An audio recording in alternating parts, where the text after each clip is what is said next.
Prenons l'attitude que prit Abraham, ce grand représentant de la foi qui tient bon jusqu'à ce que la résurrection soit consommée. Il estima que son corps, maintenant, ne valait guère plus que s'il était mort. Romains 4, 19. C'est là en effet l'expression employée par l'apôtre au sujet d'Abraham. Son corps était aussi bon que s'il était mort.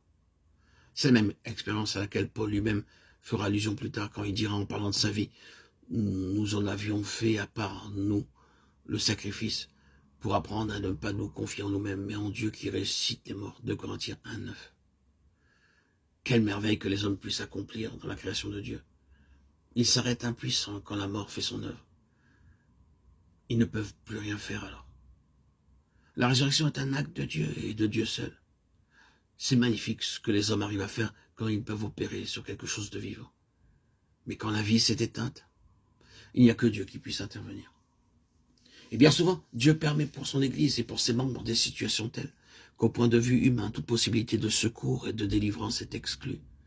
Et s'il se comporte ainsi, c'est simplement pour faire une démonstration dont il veut se réserver toute la gloire sans que l'homme puisse y trouver la plus grande occasion de se mettre en avant. Il ne sera pas possible de nous ressusciter nous-mêmes, qu'il ne nous est possible de nous crucifier nous-mêmes. Mais nous ne devrons pas perdre de vue que toutes ces voies à notre égard ont cet objectif-là, manifester la puissance de sa résurrection. Ainsi le Seigneur Jésus dit, cette maladie n'est point la mort, mais elle est pour la gloire de Dieu, afin que le Fils de Dieu soit glorifié par elle. Glorifié, c'est à cet ordre de choses-là que nous sommes, frères et sœurs en Christ, bien-aimés, voués.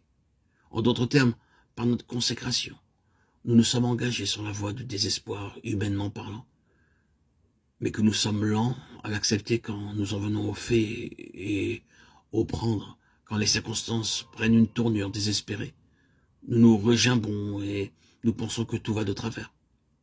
Peut-être que tout va bien au contraire du point de vue de Dieu. Désespérer la situation n'est bien, et de penser que c'est le chemin de Dieu n'enlève rien à l'acuité de notre détresse ou à son horreur. Mais si ces conditions-là vont donner à Dieu l'occasion unique pour dresser à la face de tous le témoignage qui lui tient le plus à cœur, alors tout n'est-il pas bien? Pour finir, en tout cas, nous pourrons constater que tout est bien. Quand nous aurons sous les yeux dans l'éternité toute l'histoire de l'Église qui est son corps, et que nous nous rendrons compte de toutes les fournaises par lesquelles elle a dû passer, nous serons obligés de confesser qu'aucune organisation humaine, aucune institution terrestre n'eût été capable de supporter ce que les saints ont supporté, et de survivre à de telles creusées. Quand nous pourrons comprendre tout cela à la lumière de l'éternité et l'apprécier avec des critères vraiment spirituels, nous reconnaîtrons que rien ni personne ne pouvait réaliser cet exploit si ce n'est Dieu lui-même. Et nous n'aurons plus aucun doute que cet instrument-là ne soit réellement devenu le véhicule, le moyen d'expression de l'infinie grandeur de sa puissance. Et ce n'est pas peu dire, car s'il faut l'infinie grandeur de sa puissance pour atteindre ce résultat, alors quel abîme cela ne suppose-t-il pas pour nous? De quelle profondeur ne devons-nous pas être retirés pour qu'un tel déploiement de force soit nécessaire? Si la faiblesse de Dieu est plus forte que les hommes, que doit être l'infinie grandeur de sa puissance? Eh bien, c'est cela, la résurrection. C'est à la résurrection, comme vous le savez, que se rattache cette expression, l'infinie grandeur de sa puissance qui agit par la vertu souveraine de sa force. C'est cette puissance qu'il a déployée dans le Christ en le ressuscitant des morts. Éphésiens 1, 19. Et cette puissance s'exerce envers nous qui croyons.